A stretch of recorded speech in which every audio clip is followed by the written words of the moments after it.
Hello everyone, hope you're doing well. We are back on the dev server and we're having a look at another freedom fighter which is being added into the game. I feel like I say this every update nowadays when it comes to War Thunder.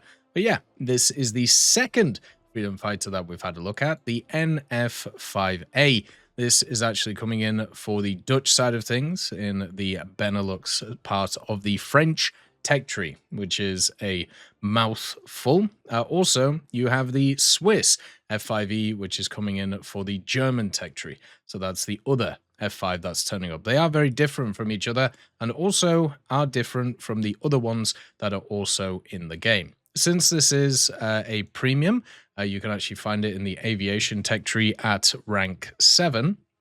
So I'll be able to efficiently grind the whole of the tech tree and is pretty much the same, if not similar BR to the F5C and F5A, which you find in the American tech tree. And it'll be just really good at grinding through all this stuff if you need it to, because, of course, generally I would say the area is still pretty good in terms of just kind of like grinding through it anyway for France. There are a few little areas which are a bit of a problem, but generally it's okay. So that the NF-5A is probably closer to the Chinese F5A than the one which you find in the American tech tree. The reason is because of the secondary weapons that it has access to. The NF-5A has these new AIM-9s, which I don't think we've seen before, which are the AIM-9Ns. The AIM-9N seems to be an upgraded version of the AIM-9J, but at least in game right now, it has exactly the same stats. So it looks like they've completely copied it across. I don't know if there is a difference in terms of how it's kind of set up, but at least right now, if you look at the two missiles, they are basically the same. So they even have exactly the same model. Nothing is different between them. Now, at least if I understand, the AIM-9J is supposed to be slightly different to it, but as I said, right now, it's exactly the same. So it's very similar to the F5A in the Chinese tech tree, which has access to AIM-9Ps, and then also a bunch of other stuff. Now, in terms of weaponry, this one gets a bunch of 750s and 250-pound bombs that it can bring. It also gets the 2,000-pounder and the 1,000-pounders too, and also some Zuni rockets, which can be quite enjoyable. You get some incendiary bombs if you want to bring those along, and also some 750s plus some drag bombs too. So nothing too crazy, but basically it just gets a lot of different bombs, a lot of different rockets, and the outer kind of wing missiles, which is pretty standard on all of these types of vehicles. Now, one of the problems with the F5s is the idea of countermeasures. This one does have quite a lot of countermeasures, which is quite good. You can see the actual countermeasure pods on the back here. It actually gets 30 large caliber ones and then 60 standard ones. And since this is an F5A, it has the Arenda J85 Can 15 engines, which is interesting. And these actually have a very, very kind of small heat signature. So those countermeasures work like a dream when you have a look at this type of vehicle. So you should never really get hit by an IR missile in this thing if you're playing it properly. The only issue you're going to have is you'll come up against vehicles that have much better engines than you.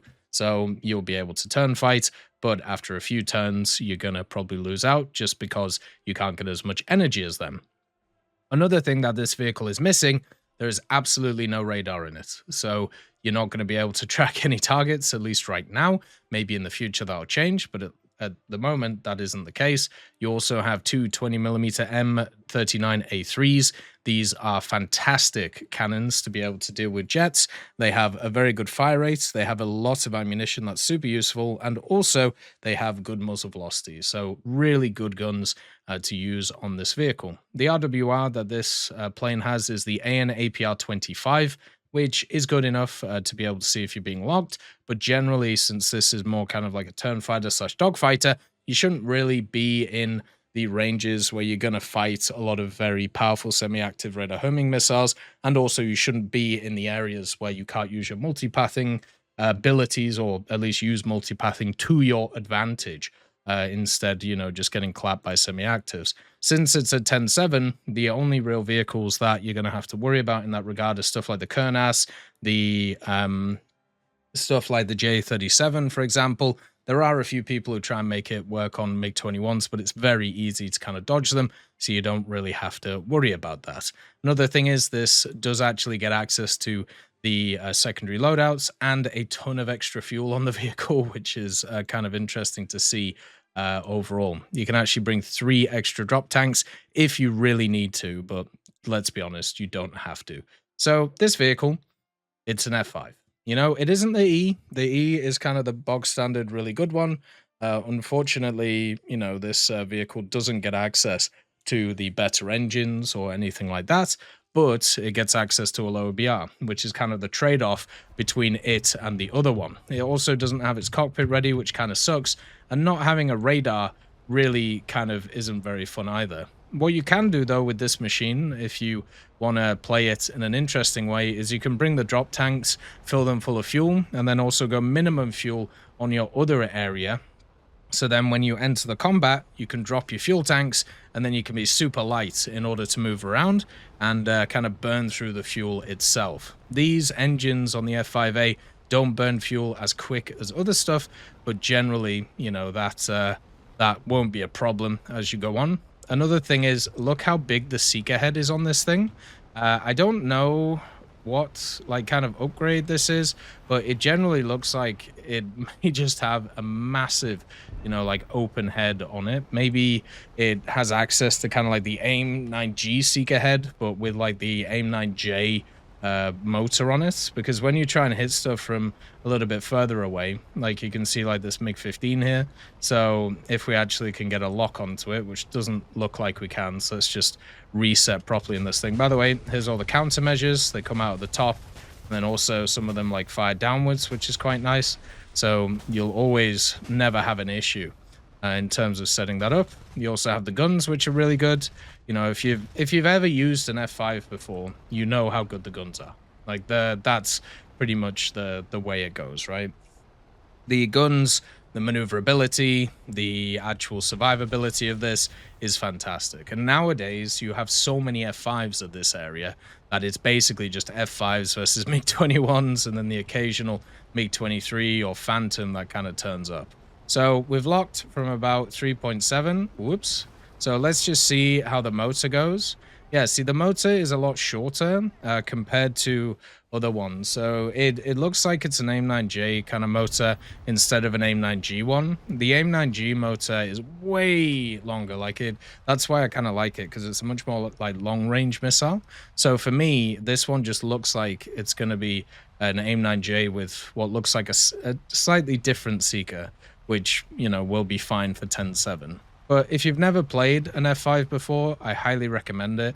There's so many really good ones nowadays, and this is kind of one of those premiums that will give you a little boost to be able to get through the French tree. There is a few issues with it, with the French tree, where there are quite a lot of vehicles that aren't exactly meta, so it can be a little bit annoying if you don't know how to use them properly. And then you do have quite a lot which also feel really nice. So there's a little bit of both going on there for what I'd class as the jet area. There is also some other areas of the French tree at the lower BRs which struggle, so you can kind of buy this thing and grind through them. And this is quite a low BR premium for quite a high rank as well.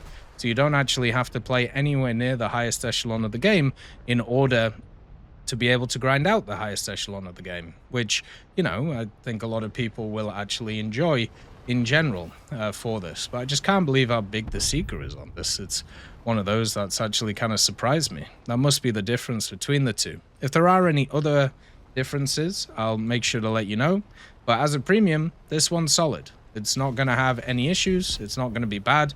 It's just going to be very simple to play, and it's another tech tree with another fantastic freedom fighter. As always, I hope you have a wonderful day, and I'll see you next time. I'd just like to thank GMG Smiley, CD Beans, Chieftain Mike, EMN3 Galaxy, Tulio Pontecorvo, Brendan Quinn, Carrion Crow, Gus Irenicus, Pyman, Warthunder, Teddy, Daniel Stanton, Martinez, B. Young, Ozzy Panzer, Alan Hacker, Liam Shear, Opium Prime, Lafouche, Sem Aslan, Uncle Bean, and Derek R. for supporting the channel.